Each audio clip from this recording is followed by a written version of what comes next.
नमस्कार दोस्तों, मैं अंकुर उपाध्याय स्वागत करता हूं आप सभी का एक बार फिर से अपनी नई वीडियो में।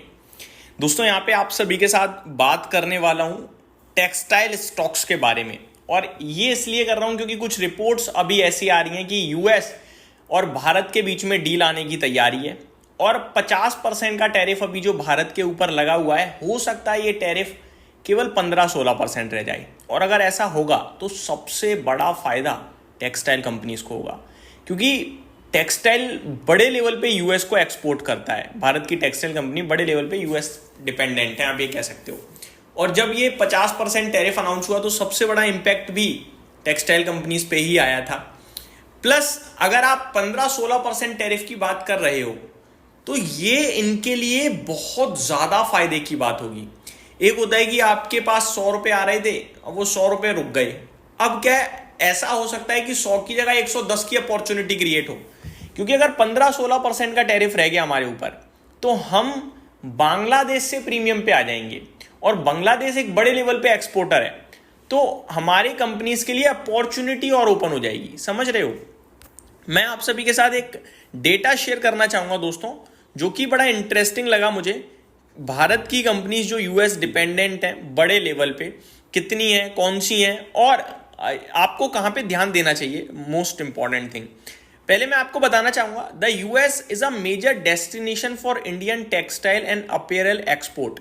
It accounted for around 28 to 29% of India's total textile and apparel export in recent period. करीब 28 से 29% का तो ये अकेले यूएस को ही एक्सपोर्ट कर रहे हैं, टोटल जो एक्सपोर्ट करते हैं उसका। Because of this exposure, changes in US tariff, trade policy or global sourcing flux can have meaningful impact. For example, the US recently imposed a 50% tariff on many Indian textile apparel goods. Therefore, exporters with large US drive revenue may have higher risk volatility but also higher upside if they are competitive. It is useful to pick companies with good backward integration, diversified markets, not purely US, strong client base, supply chain control। तो ये कह रहे हैं कि केवल ऐसी company मत पकड़ो जो यूएस ड्रिवन हो। जितना ज्यादा एक्सपोजर होगा उतनी रिस्क कैपेसिटी कम हो जाएगी। लेकिन यहां मैं आप सभी के साथ प्योरली यूएस से रिलेटेड ही बात करूंगा, क्योंकि यूएस से रिलेटेड ही खबर आने जा रही है। पहले कंपनी का नाम है Indo Count Industries, a major home textile manufacturer. ये बेडशीट और कुल्ट्स बनाती है।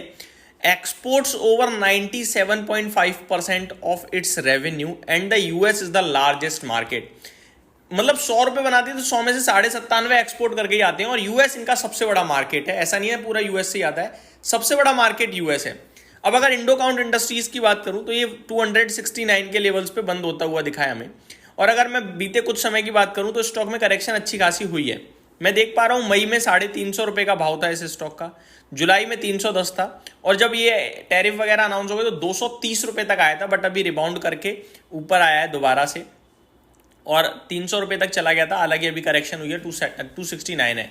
मेरा मानना है कि ये स्टॉक होना चाहिए एक तो रडार पे आपके लिए, जो दोबारा 300 प्लस के लेवल्स दिखा सकता है। दूसरा स्टॉक है गोकुलदास एक्सपोर्ट। ये तो एक दमदार कंपनी है, अपीरियल मैन्युफैक्चरर, एक्सपोर्ट्स। FY24 की बात करी जाए तो 80.8% इसका रेवेन्यू जो है अकेले यूएस और कनाडा से आया था। समझ रहे हो? 80% का रेवेन्यू करीब यूएस और कनाडा से आया है FY24 में। हालांकि थोड़ा पुराना डेटा है, बट डेटा तो डेटा है, मेरे को लगता है इंटरेस्टिंग। 796 है, बहुत अच्छी करेक्शन हो गई है, ऊपर में 1200-1300 दिखाया हुआ है इस स्टॉक ने। मेरा मानना है ये स्टॉक 950 तक जा सकता है अगर पॉजिटिव चीजें ड्राइव हुई और रिजल्ट्स अच्छे आ गए तो। नेक्स्ट है दोस्तों Welspun living, home textile exports, 92% of core revenue 9 month FY25। यानी जो अभी FY26 चल रहा है, जो लास्ट ईयर का फाइनेंशियल ईयर था, उसके ये डेटा थोड़ा पुराना है इसलिए अभी नहीं मिल पा रहा एग्जैक्ट फिगर। उसके 9 महीने का 92% तो इन्होंने एक्सपोर्ट करके ही बनाया था।